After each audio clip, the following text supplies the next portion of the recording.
Olá, bom dia, um excelente dia para você. Eu sou Priscila Rangel e o Agronacional já está no ar. Nosso ponto de encontro com os assuntos do campo e da cultura agro. O tema em destaque dessa semana é o manejo da água.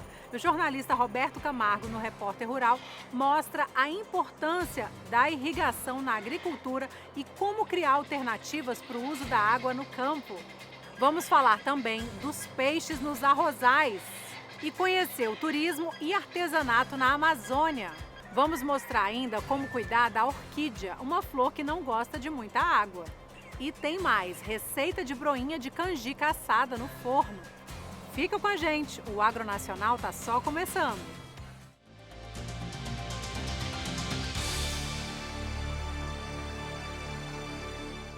No Agronacional de hoje, nós continuamos mergulhados na água que nos abastece e nos mantém vivos. O jornalista Roberto Camargo nos mostra o poder da irrigação na lavoura e as alternativas para quando a chuva não for suficiente. É a segunda reportagem da semana do Repórter Rural. Com o crescimento da população e a demanda cada vez maior de alimentos, é necessário aumentar a produção e a produtividade no campo.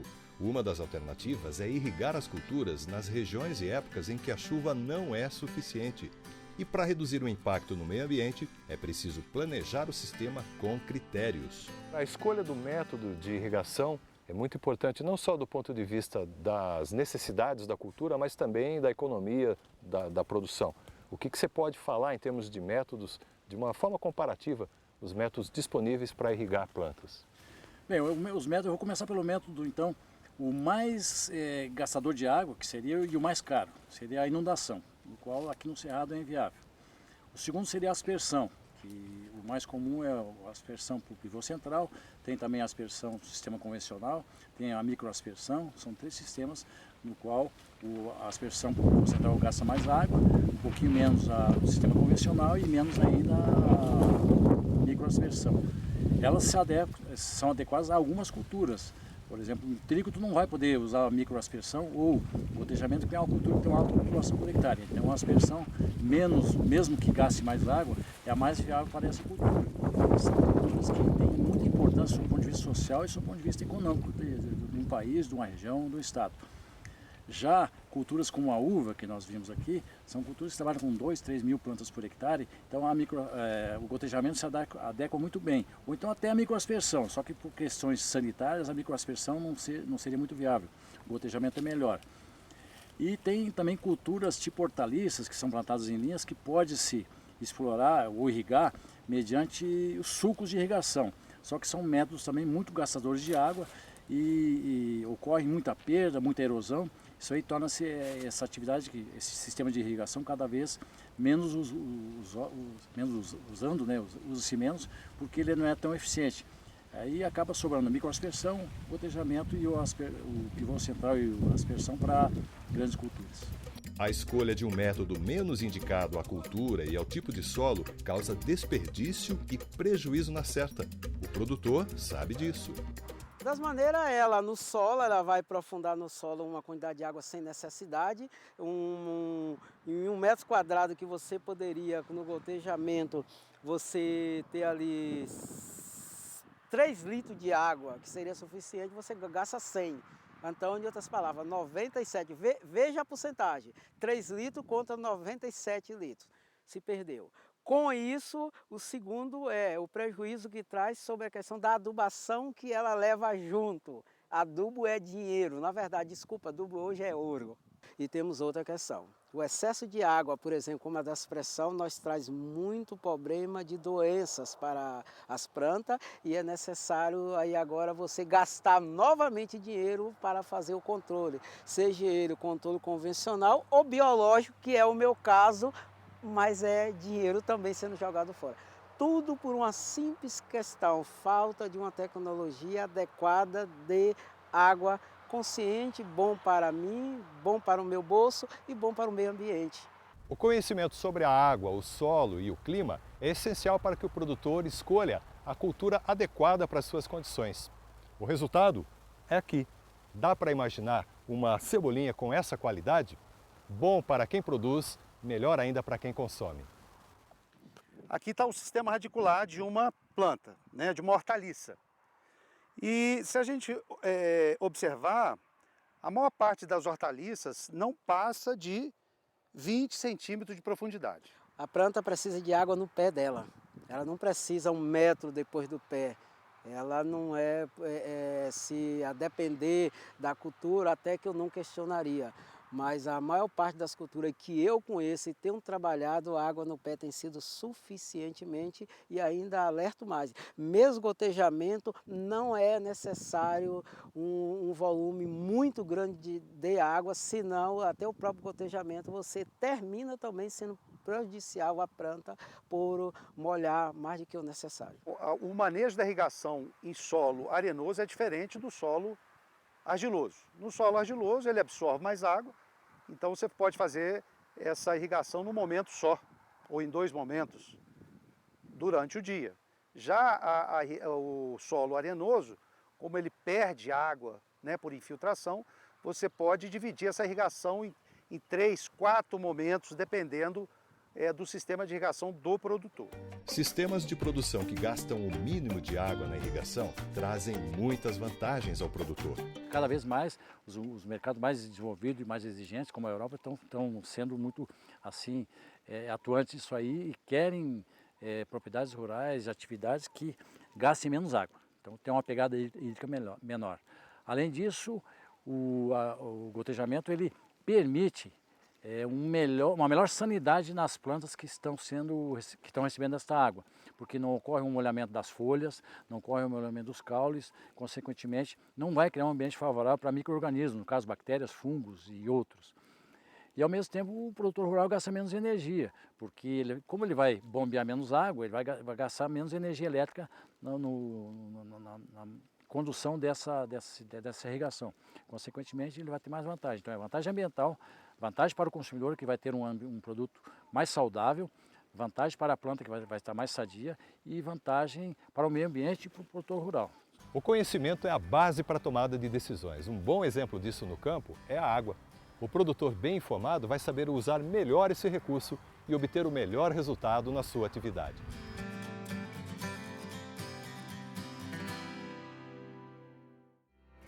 E no próximo programa a gente continua acompanhando o jornalista Roberto Camargo, que nos mostra a irrigação automatizada nos vinhedos. É a tecnologia a serviço da vida. E vida existe nos mais diferentes lugares. Agricultores, inclusive, já têm tradição de pegar muitos peixes na água da colheita de arrozais. Vamos conferir? Já é tradição. Nesta época do ano, perto da colheita do arroz, os agricultores de um bairro aqui de Rio do Sul fazem uma despesca. São principalmente filhotes de peixes que acabam se criando dentro dos arrozais. Quem circula pela Valada Itoupava já se acostumou com esta cena. O arroz está quase no ponto da colheita e os agricultores começam a fazer a retirada da água. Só que aqui, além de preparar as quadras para a entrada das máquinas, este processo tem mais um objetivo: fazer a despesca. Na verdade, isso acontece sempre, desde que eu era criança, né? Quando nós secava as valas, né? Inclusive na época a gente limpava, né, a mão, né? Tirava o capim que ficava dentro, sempre tinha traíra, principalmente traíra, né? Vêm pessoas aqui para pegar filhote, para levar em lagoas e coisa, né? Eu tive um ano aqui que trabalhamos sábado, domingo até segunda, meu dia, puxando peixe. Coisa incrível. Para quem vê a primeira vez, é até curioso. Apesar da lâmina de água pequena, aos poucos começam a surgir os peixes, principalmente filhotes. Eles vêm na entrada da água, quando chove muito, né? Que sobe o rio lá embaixo, eles vêm subindo, né? Porque sempre vai saindo água com a chuva, né? Elas vêm migrando, né? É traíra, a tal da piava, né? Tem muito rã, touro gigante, né? Mas naquele ano que tinha um absurdo de quantidade, tinha tuvira, saricanga, tinha de tudo quanto é bicho. Em pouco tempo dá para ver essa diversidade. O que mais tem é rã. De olho nos peixes pequenos, até uma cobra da água aparece. Cenas comuns, como o Dálcio disse, desde a infância. Mas teve um tempo que não era assim. Teve uma época que usavam um produto que era o furadã, né? Aí, claro que não sobrava nada, né? E depois, quando foi determinado que não podia mais utilizar, e começou a aparecer de novo. Também por causa da consciência do agricultor em passar o tal do agrotóxico aí dos produtos no arroz. E com essa consciência, então, começou a voltar a extrair a piava, cobra d'água. O arroz é uma das culturas mais produzidas no mundo, alcança até 10% da área agricultável. Assim como tantas outras culturas, para garantir produtividade, o uso de defensivos agrícolas ainda é fundamental. Mas os órgãos federais determinam, né, o que pode ser, como deve ser, né? Eu acredito que se fizer certinho não tem problema nenhum. O problema é aquele produtor que sempre quer fazer diferente, né? Esse tipo de manejo comprova que, desde que o produtor tenha responsabilidade, utilize produtos que tenham registros determinados para a cultura, respeite os intervalos de carência, tudo aquilo que é acordado em protocolos de pesquisa, aprovado pelo Ministério, juntamente com alguns protocolos da saúde que estão junto com a Anvisa, você cria um potencial clima onde um ambiente onde você realmente vai ter vida lá dentro. E como existe vida, em algumas horas saíram dos arrozais alguns balaios de peixes. É lógico que o contexto, nesse caso, é só comentar que tem como produzir. Nós não estamos falando de um sistema de produção de peixe, né? Em Santa Catarina já existem diversas pesquisas sobre a introdução comercial de peixes. Uma das principais apostas é o lambari, este peixe pequeno e que tem bom desenvolvimento nos arrozais. Só que o desafio é a despesca, já que ele muitas vezes fica preso entre os pés de arroz. Por outro lado, a tilápia também não se adapta tão bem pelo tamanho.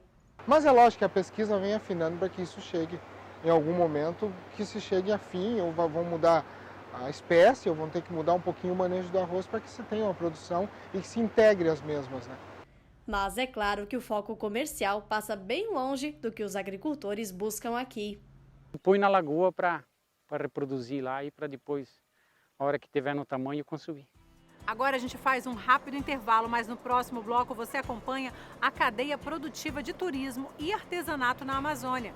Você vai ver ainda os segredos para manter uma orquídea florida e uma receita de broinha de canjica. Fica com a gente, nós voltamos já!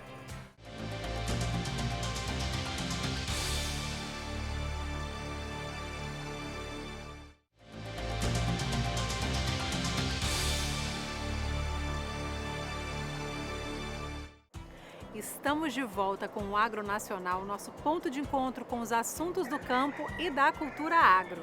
A floresta é viva e precisa ser respeitada.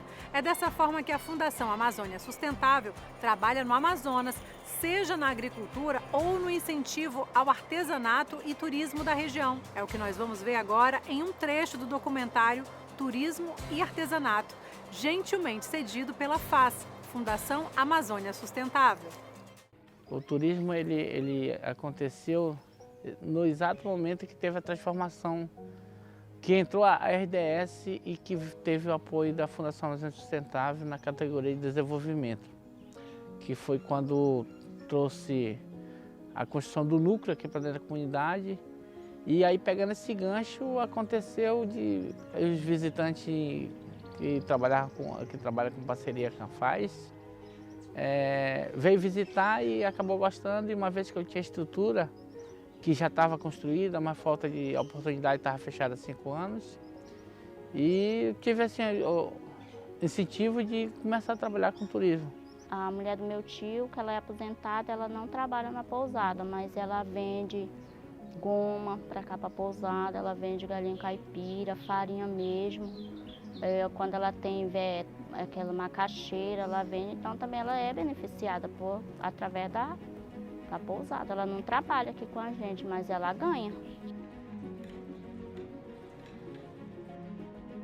Bom, o turismo, na verdade, a gente tem apoiado com bastante acompanhamento aos empreendimentos. A gente sabe que o turismo tem vários empreendimentos que precisam ser acompanhados e a gente tem dedicado bastante tempo no acesso ao mercado. O artesanato é uma cadeia que está consociada à atividade turística, né? A gente sabe que se tiver mais turistas nas comunidades, nas pousadas, no restaurante, consequentemente a gente vai ter mais turistas comprando artesanato. Então, olhando para esse mesmo cenário, é uma ação que acontece simultânea ao turismo. A gente busca qualificar algumas peças, pensar em novos produtos pensar em aprimorar a qualidade de produtos turísticos, sejam acessórios, sejam peças de decoração, para que eles consigam ganhar mais valor agregado e o consumidor consiga entender a utilização de elementos da natureza, de elementos sustentáveis, que consiga assim pensar num valor, num preço mais agregado para esse produto. Morava em comunidade isolada, no meu sítio, só eu, meus filhos e meu esposo. Mas sempre continuei fazendo o artesanato para vender, mas era para uso utilitário. O tipiti para espremer a massa, o paneiro para carregar a mandioca. Bom, a floresta para mim é um ser vivo, né? Porque é dela que nós sobrevivemos. É dela que nós tiramos o sustento. Então nós temos que respeitar, né? Respeitar a natureza. Conforme ela pode dar, ela pode tirar. A matéria-prima que eu uso é madeira de reaproveitamento, entendeu? Aqui, onde nós estamos, na RDS, por Anhanguera Conquista, sabe que aqui é floresta para todo lado e a gente não precisa derrubar uma árvore para a gente adquirir matéria-prima para a gente trabalhar, porque já existem milhares de árvores tombadas com o tempo, então a gente reaproveita esses galhos, esses troncos, para a gente fazer as peças, material. E também a gente reaproveita madeiras de antigas embarcações que as pessoas doam para a gente. A pessoa que mora, que nem eu estou falando aqui, ele se sente parte da Amazônia realmente. A Amazônia faz parte dele. Então tudo que ele puder conservar dentro do desenvolvimento que vai trazer qualidade de vida para dentro da sua comunidade é importante muito para ele. Apesar da gente viver na floresta, a gente não precisa sair daqui para ir para outro canto que a gente tem aqui. A gente tem como sobreviver aqui. O artesanato é uma fonte de renda. Eu costumo dizer que eu sou exemplo de as coisas dar certo. Por eu estar aqui na floresta, não precisar sair daqui e fazer o artesanato. E hoje eu vivo do artesanato. É a minha fonte de renda. É a minha fonte de renda principal.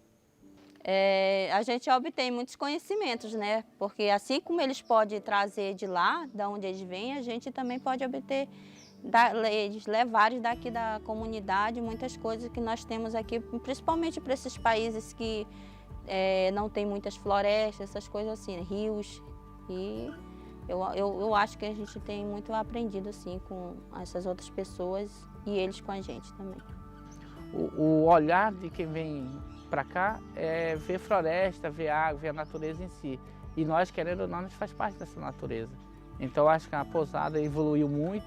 Hoje eu posso dizer que a comunidade de Tumbira pretende levar mais conhecimento, mais divulgação em cima do nosso trabalho que nós estamos desenvolvendo, mas acho que o turismo ele traz muita oportunidade para dentro de qualquer comunidade. No próximo programa, nós vamos conhecer o manejo do pirarucu, considerado o bacalhau da Amazônia. Agora, o manejo é com as flores. Você já recebeu uma orquídea linda de presente e, de repente, ela não vingou? Por quê? O que será que a gente precisa fazer para criar e manter uma orquídea em casa? Vamos dar uma olhada?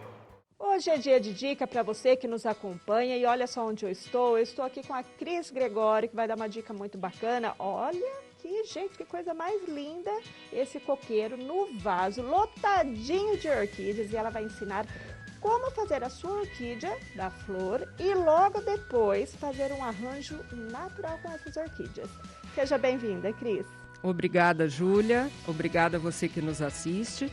Bom, a dica é o seguinte, todos pensam que cuidar de orquídea é muito trabalhoso. Na realidade, a orquídea, ela requer poucos cuidados.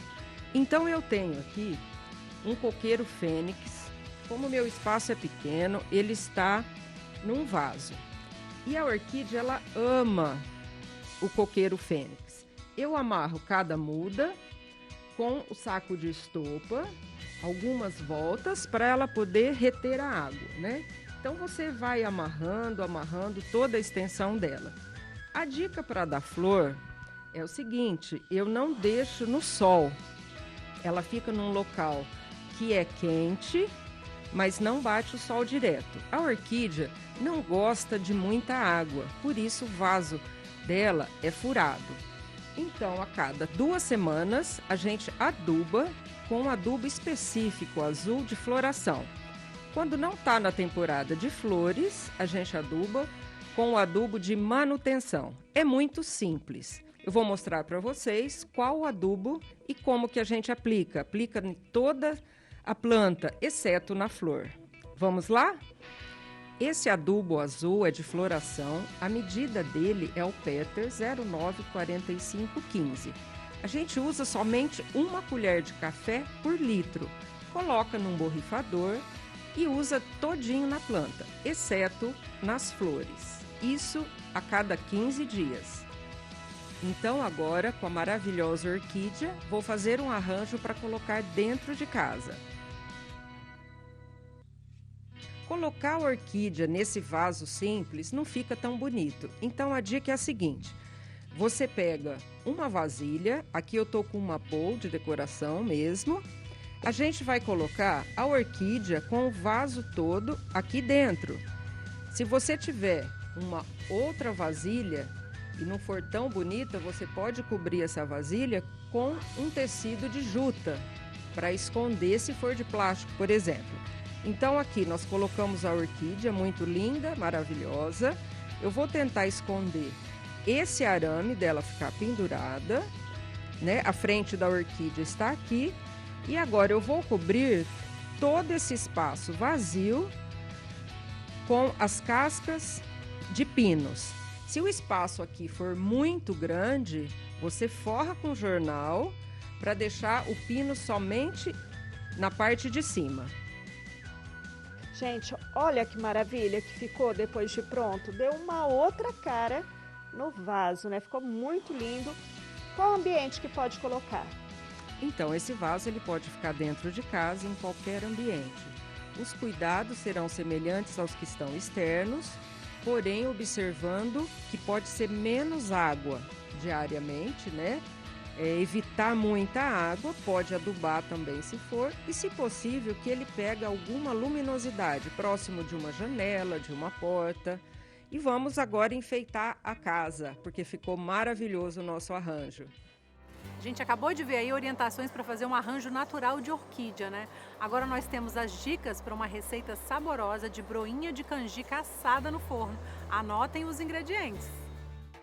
3 colheres de sopa de erva doce, 4 ovos inteiros, 1 xícara de fubá mimoso, 1 xícara de fubá de canjica, 1,5 xícaras de leite integral, 1,5 xícaras de água, 1 xícara de açúcar refinado e meia xícara de óleo.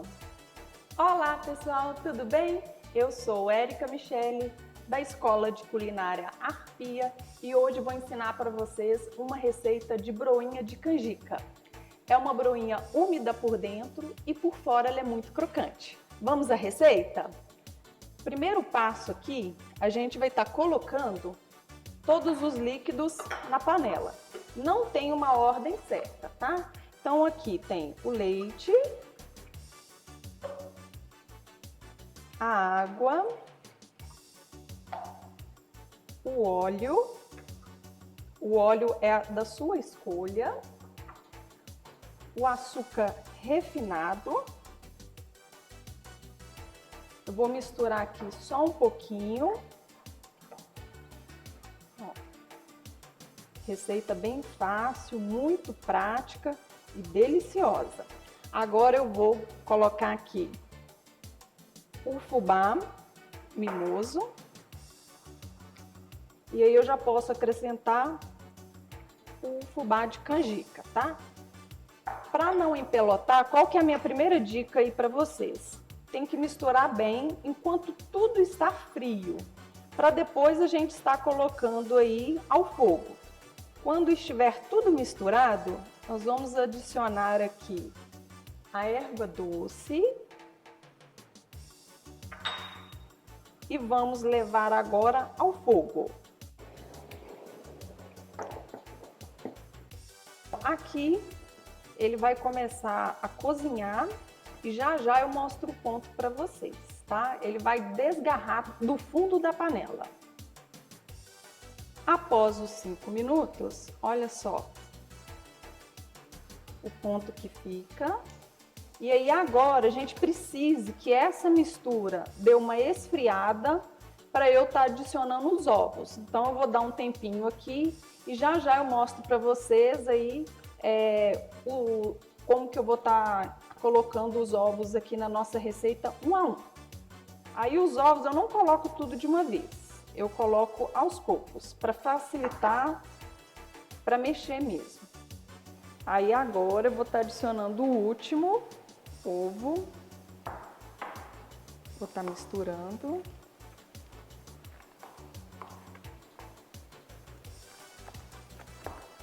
O ponto então é esse, olha, fica bem cremoso, mais firme. E agora a gente vai enrolar. A gente não consegue enrolar na mão. Aí eu coloco desmaltante aqui, ou pode ser óleo também, tá, pessoal? Só para não agarrar muito aí na colher. Aí aqui você vai determinar o tamanho, tá? Aí aqui a gente mede, tô com uma xícara aqui, com um pouquinho de fubá de canjica, né? Para dar aquele rústico. E agora a gente vem fazendo só isso aqui, ó. Olha como que fica. Vou colocar um pouquinho de desmaltante aqui também, mas poderia ser óleo. E aí aqui a gente vai colocando aqui até encher a nossa forma. Vou enrolar a última pra gente estar levando aí ao forno.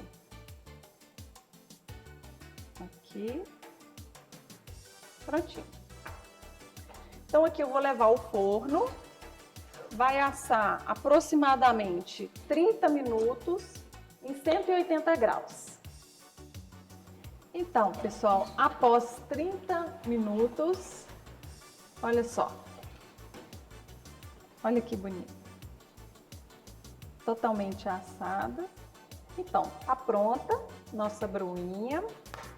E uma ótima opção aí pra gente estar tomando com um chazinho da tarde ou um cafezinho. Olha que delícia. Vou mostrar ela por dentro, como que ela fica, olha. Quentinha ainda. Que delícia. Espero que vocês tenham gostado. É uma receita que eu adoro, é uma receita de família. E é isso aí, agora é só saborear. Obrigada, gente! E por hoje o programa fica por aqui, mas já temos nosso encontro marcado porque o Mundo Agro passa pela tela da TV Brasil. Eu sou Priscila Rangel e desejo a você um excelente dia. Tchauzinho!